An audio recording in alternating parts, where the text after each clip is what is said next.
Pada akhir September, indeks harga saham gabungan terus melorot, bahkan sempat menembus di bawah level 7.000. Tapi gejolak pasar dan sentimen negatif masih terus membayangi pasar. Bagaimana kita sebagai investor berstrategi memilih saham di saat seperti ini? Berikut tips dan analisis IHSG dari Satriawan, Technical Analyst Maybank Sekuritas Indonesia.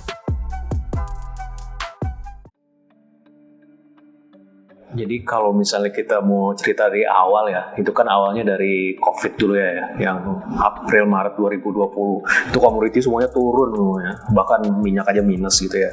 Terus habis itu rally semuanya pelan-pelan naik sampai adalah perang Rusia dan Ukraina itu ya. Nah itu di situ awalnya mulanya komoditi naik semua tuh.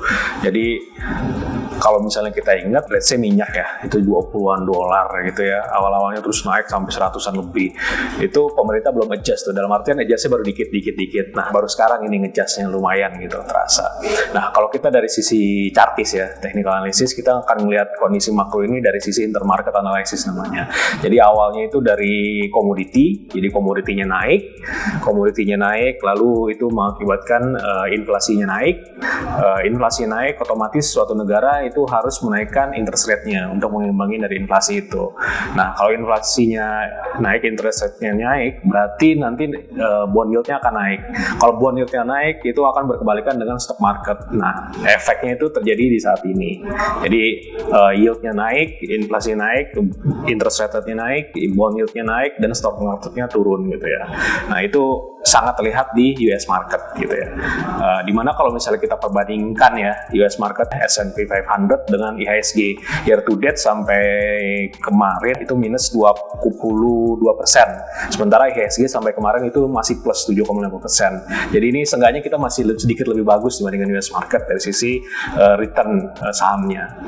Which is ini juga dibantu dengan inflow di equity market itu sampai awal minggu ini itu sampai 70-an T. Jadi masih bagus, asing masih masuk lah ke kita gitu ya.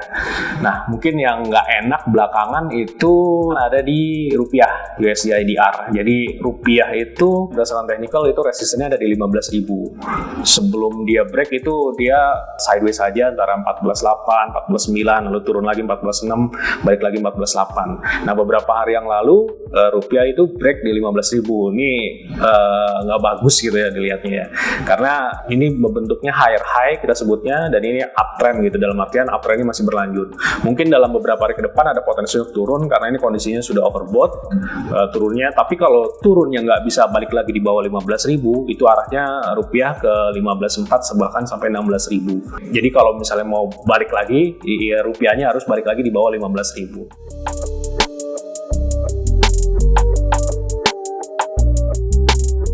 Kalau dari Maybank Sekuritas secara fundamental target kita di 7.200. Jadi relatively nggak kemana-mana. Tapi kalau dari sisi technical melihat belakangan ini, jadi marketnya kan merah ya beberapa hari ini. Jadi kemungkinan di level 7.050 atau 7.000 ini ada support dulu di situ.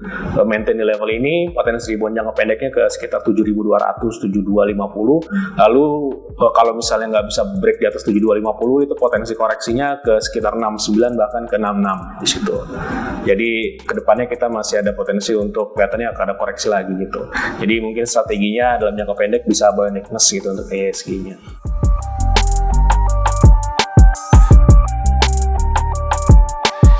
Strateginya buy and weakness dengan saham-saham yang ya kita masih suka yang blue chip ya.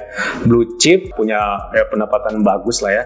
Dan juga kita ngelihat saham-saham yang kira-kira nih ketika belakangan kan komoditi justru turun ya. Kita cari saham yang blue chip tapi kemungkinan diuntungkan gitu dengan penurunan harga komoditas gitu. Jadi kalau misalnya ini langsung ke saham bersaham nih. Kita ada 5 saham pilihan. Jadi yang pertama itu ada di ICBP. Jadi harga gandumnya belakangan turun. Jadi kita expect ini masih berkebalikannya untuk ICBP-nya karena dia production mie. Jadi untuk ICBP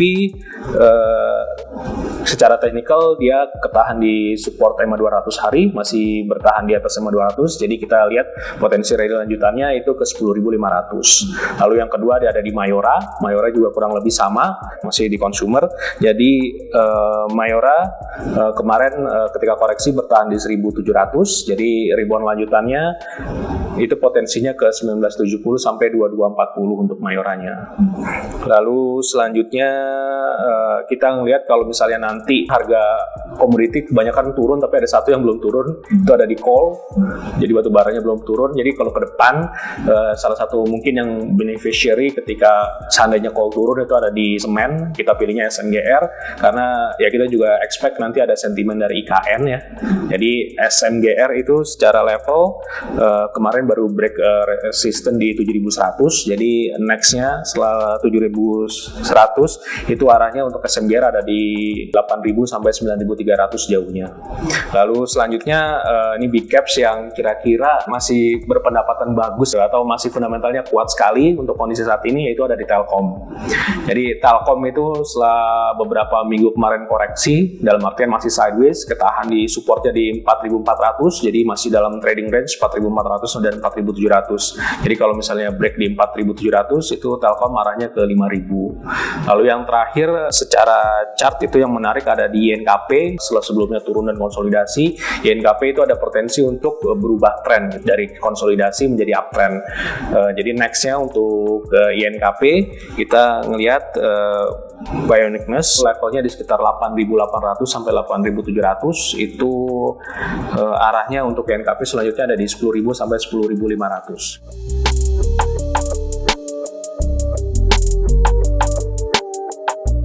Nah itu kalau misalnya ke depan kita expect-nya ini bakal turun, jadi agak takut juga gitu. Dalam artian ya buat trading sih oke, tapi kalau buat jangka panjang kelihatannya nih rally-nya tuh udah panjang. Jadi mungkin kalau misalnya kita lihat IDX sektor yang belum turun ya IDX energi.